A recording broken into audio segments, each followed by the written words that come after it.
नमस्कार, आप देख रहे हैं न्यूज़ 18 का डिजिटल प्लेटफॉर्म और आज हम बात करेंगे एक ऐसे राजनीतिक मुद्दे की जब से ये खबर आई है तब से ही कयासों का बाज़ार गर्म है और सवाल ये पूछा जा रहा है कि धनखड़ के बाद कौन।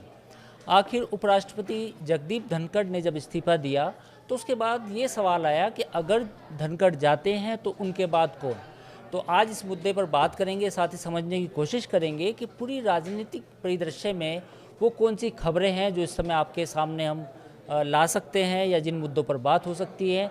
तो मेरे साथ मेरे सहयोगी हैं प्रभात पांडे। नमस्कार, स्वागत है प्रभात आपका। प्रभात, सबसे पहले तो मैं ये सवाल पूछना चाहूँगा कि जगदीप धनखड़ के बाद कौन, पहला सवाल तो यही है। और अगर हम विपक्ष की बात करें तो विपक्ष को अचानक उतना प्रेम क्यों उमड़ आया जगदीप धनखड़ को लेके कि जो उनके स्वास्थ्य को लेकर वो चिंताएं करने लगे। अंकुर, देखिए, आपके सवाल से पहले भी एक सवाल है कि आखिर क्यों, आखिर ऐसा क्या हुआ कि मॉनसून सत्र के पहले दिन धनखड़ साहब को इस्तीफा देना पड़ा। ये राजनीतिक हलके में अब ये बात साफ हो चुकी है कि उन्होंने इस्तीफा दिया नहीं है, बल्कि उनसे इस्तीफा दिलवाया गया है या उनसे लिया गया है। क्योंकि जो रीज़न उन्होंने साइट किया है अपने रेजिग्नेशन लेटर में, अगर आप गौर करें तो सेहत का हवाला दिया है। इससे पहले भी हम लोग कई वीडियो में बात ये कर चुके हैं कि अगर सेहत की बात होती तो मार्च में पहली बार उनकी सेहत गड़बड़ हुई जब वो एम्स में एडमिट हुए, जून में दोबारा गड़बड़ हुई जब वो नैनीताल गए, वहाँ पे गड़बड़ हुई थी सेहत, तो आते और उसके बाद इस्तीफा दे देते। या अगर सेहत इतनी ही गड़बड़ थी कि सदन नहीं सदन के कामकाज में हिस्सा नहीं ले पाते तो सत्र शुरू होने से पहले कल का अगर पूरा दिन आप देखें, सुबह 11 बजे से लेकर शाम 5-6 बजे तक, जब तक वो संसद भवन में थे, एक्टिवली हर एक्टिविटी में वो शामिल हुए, सत्र में आए, सत्र का ओपनिंग रिमार्क भी उन्होंने दिया जो राज्यसभा में अमूमन सभापति देते हैं जी। उसके बाद कुछ देर उन्होंने सत्र को संचालित भी किया। उसके बाद अपने चैम्बर में गए, बिजनेस एडवाइजरी कमेटी की मीटिंग हुई, दोबारा उन्होंने शाम में मीटिंग को एक और सेशन मीटिंग का रखा, बिजनेस एडवाइजरी कमेटी का ही। उस मीटिंग से पहले तक सब कुछ ठीक ठाक था अंकुर। अचानक उस मीटिंग में बिजनेस एडवाइजरी कमेटी की जो शाम में 4:30 बजे मीटिंग थी, उस मीटिंग में सत्ता पक्ष से जो पार्टिसिपेंट होने चाहिए थे, नेता सदन मतलब जेपी नड्डा जो बीजेपी अध्यक्ष भी हैं अभी, संसदीय कार्य मंत्री किरण रिजिजू, उनको होना था, विपक्ष के नेता सदन होने थे और बाकी लोग। विपक्ष के लोग पहुंच गए लेकिन सत्ता पक्ष से ये दोनों लोग नहीं पहुंचे। हालांकि नड्डा जी ने आज उस पर सफाई दी है कि कुछ अन्य संसदीय कार्यों में वो व्यस्त हो गए, इसलिए वो मीटिंग में नहीं आ पाए। उस मीटिंग के बाद डेट रखी गई अगली आज दोपहर के लिए, लेकिन उसके बाद शाम में 4:30-5 बजे तक की ये बात हुई, वहाँ इंतजार होता रहा, नहीं आए। 5 बजे के बाद से लेकर रात के 9 बजे के बीच में कुछ ऐसा हुआ है जिसके बाद वो इस्तीफा आया उनका। अच्छा प्रभात, मैं ये जानना चाहूँगा, बस आपको टोक रहा हूँ कि अब सवाल ये भी है कि ऐसा क्या हुआ, क्या वजह है। अब दूसरा सवाल ये भी है कि धनखड़ के इस्तीफे के बाद उन्हें एक तरह से जो ट्वीट आए कांग्रेस की तरफ से, जयराम रमेश का आया, फिर अगले दिन बाकी लोगों ने भी प्रतिक्रिया दी आज सुबह। तो आज कपिल सिब्बल का ले लीजिए, भावुक हो गए वो काफी। तो आप ये बताइए कि फिर अचानक से ये वही जगदीप धनखड़ है जिनको लेकर शिकायत की थी जी कांग्रेस पार्टी ने कि शिकायत क्या की थी? दिसंबर 2024 में धनखड़ के खिलाफ पूरे विपक्ष ने अविश्वास प्रस्ताव पेश किया था। वही कल्याण बनर्जी जो संसद के बाहर इनके बारे में एक अजीब सी मिमिक्री भी करते थे, आज सपोर्ट में दिख रहे हैं। बिल्कुल, देखिए असल में हुआ क्या है कि ये इस्तीफा अगर मतलब क्या कहते हैं सामान्य परिस्थितियों में आया होता तब ये उतनी चर्चा नहीं होती। परिस्थितियां बिल्कुल असामान्य हैं, संसद का सत्र चल रहा है, उस बीच इस्तीफा होना और वो सारी चीज़ें, देखिए अगर आप इसमें गौर करें तो जो चीज़ कही जा रही है, कयास लगाए जा रहे हैं, सोर्सेज के हवाले से चीज़ें निकल के आ रही हैं। मैं मतलब ये कंफर्म नहीं कर सकता, मैं इसको वेरीफाई नहीं कर सकता। ये तो पॉलिटिकल विश्लेषण है जी, ये बिल्कुल विश्लेषण है और मैं इसको वेरीफाई भी नहीं कर रहा। लेकिन कहा यह जा रहा है कि किसी 1-2 मुद्दे पे खास तौर पे एक मुद्दा जो कल दोपहर में हुआ, उस पे सरकार की तरफ से थोड़ी नाराजगी जताई गई धनखड़ साहब के सामने। वो मुद्दा क्या था? मुद्दा था जस्टिस वर्मा का, यशवंत वर्मा के इम्पीचमेंट नोटिस का मुद्दा। दोनों सदनों के सदस्यों ने इम्पीचमेंट मोशन के लिए एक नोटिस पे सिग्नेचर किया। दोनों जगह लोकसभा के सांसदों ने लोकसभा स्पीकर को दिया, राज्यसभा के सांसदों ने राज्यसभा स्पीकर को दिया। कल बताया ये जा रहा है कि बिजनेस एडवाइजरी कमेटी की मीटिंग में वो रखी गई, लेकिन उस पर कोई कंसेंसस नहीं बना कि ये आएगा, कब आएगा, कैसे आएगा, क्या होगा।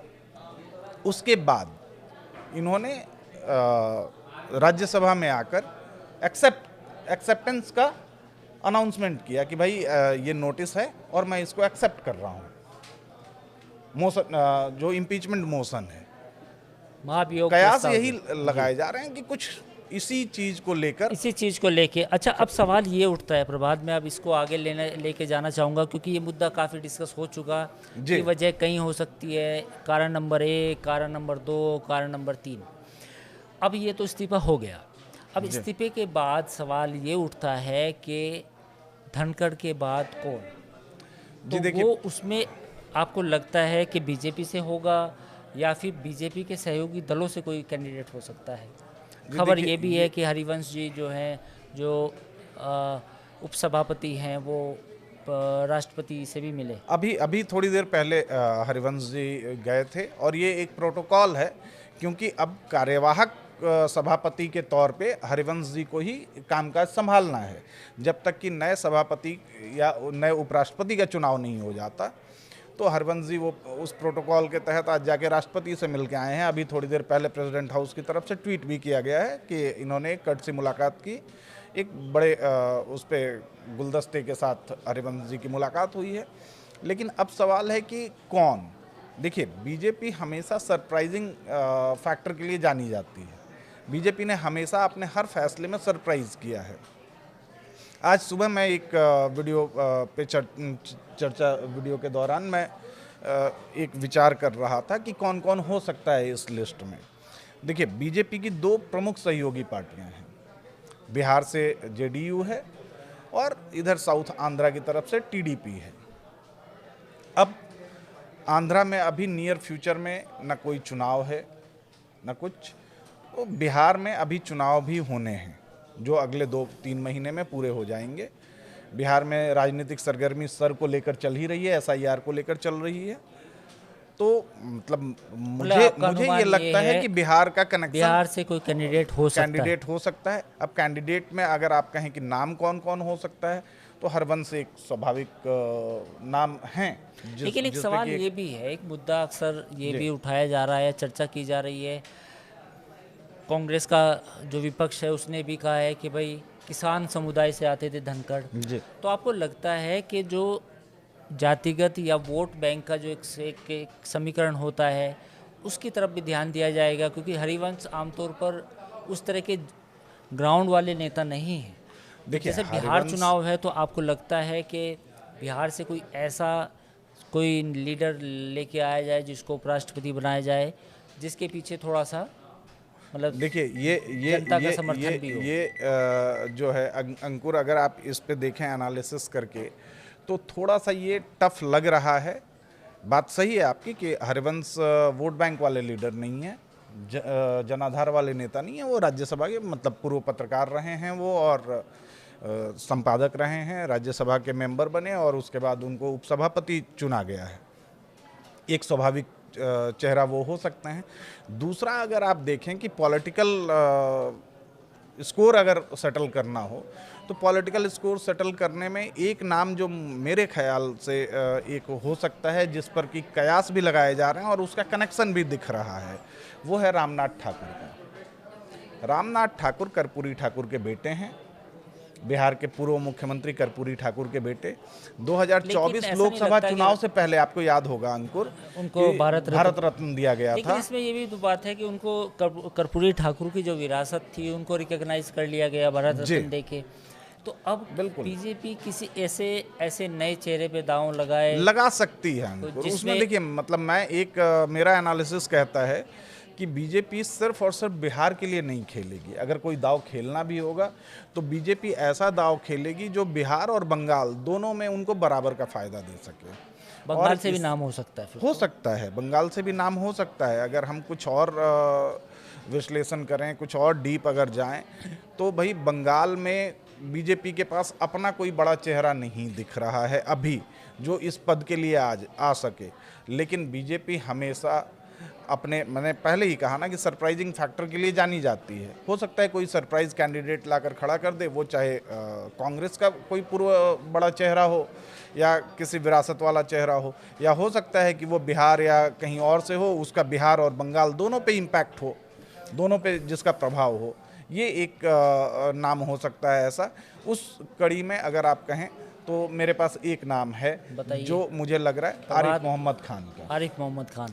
आरिफ मोहम्मद खान एक प्रोग्रेसिव मुस्लिम का चेहरा है, बीजेपी की लाइन लेंथ को फॉलो करते हैं काफ़ी हद तक, बीजेपी के पसंदीदा भी रहे हैं, और उससे सीमांचल का जो हिस्सा है, मुस्लिम्स का जो हिस्सा है सीमांचल वाला, जो बिहार का चार जिले जो बिहार के प्रमुख हैं, 5 इनफैक्ट, किशनगंज, कटिहार, अररिया, पूर्णिया, फारबिसगंज वाला जो इलाका है, जो मतलब बीजेपी के लिए थोड़ा टफ बैटल है विधानसभा चुनाव में, वहाँ आरिफ मोहम्मद खान का इम्पैक्ट हो सकता है मुस्लिम चेहरे की वजह से। और इसका इम्पैक्ट बंगाल पे भी हो सकता है। बंगाल में भी मुस्लिम वोट जो अब तक पारंपरिक तौर पे ममता बनर्जी के पास है, उससे। ठीक है, अब एक आखिरी सवाल में जाते जाते आपसे पूछना चाहूँगा कि कांग्रेस ने क्या इसे मौका देखा, राजनीतिक मौका देखा? क्योंकि बीजेपी ने जब ये अचानक से इतना बड़ा फैसला लिया तो कांग्रेस के लिए कहीं ना कहीं एक स्पेस बचता है कि वो उसमें खुल के बैटिंग करे जी। तो क्या कांग्रेस ने सही बैटिंग की? बैटिंग इन द सेंस कि अचानक से उन्हें धनखड़ में एक अच्छा नेता लगा, एक किसान नेता नज़र आया, तो क्या कांग्रेस ने इसमें स्पेस लेके अच्छे कुछ मतलब लगा कि 1-2 बाउंड्री मार दें, थोड़ा सा पॉलिटिकल स्कोर भी सेटल कर दें, ऐसा लगा आपको? देखिए अंकुर, इस पे आप बहुत देर से इस सवाल पे आए। ये सवाल हमारा दूसरा सवाल होना चाहिए था। बेसिकली आप कल दिन भर की अगर वो देखें ना, तो उसमें बहुत सारी चीज़ें कुछ क्लियर हो जाती हैं। वो धनखड़ जिनके खिलाफ विपक्ष और कांग्रेस उसको लीड कर रही है, अविश्वास प्रस्ताव लाते हैं 6 महीने के बाद। पिछले सत्र तक आपको याद होगा कि धनखड़ मल्लिकार्जुन खड़गे के बोलने पर टोका टाकी कितनी किया करते थे। वो मतलब धनखड़ जी जो हैं वो 55-60 साल के राजनीतिक, सक्रिय राजनीति, सदन की राजनीति वाले अनुभवी आदमी खड़गे जी को कहते थे कि भाई आपको संसदीय परंपरा का पालन करना चाहिए, आपको ये चीज़ नहीं करनी चाहिए, आपको ये नहीं करना चाहिए। इतना टोका टाकी होता था।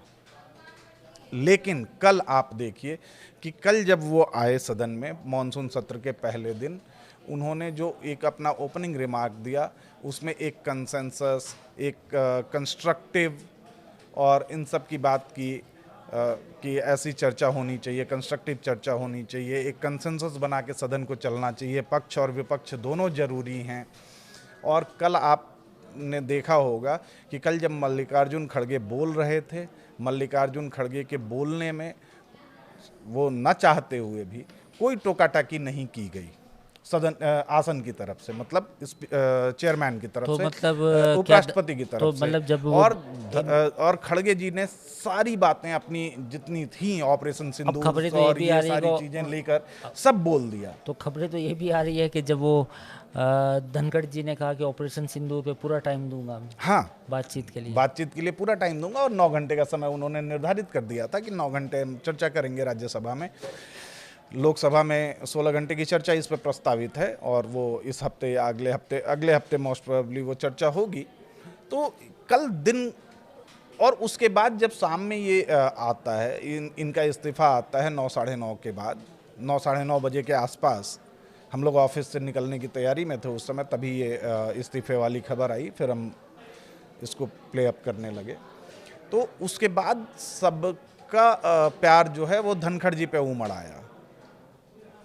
मतलब आज तो कपिल सिब्बल ने ये तक कह दिया कि मैं भावुक मतलब मुझे बहुत बुरा लग रहा है उनका इस्तीफ़ा और ये सारी चीज़ें।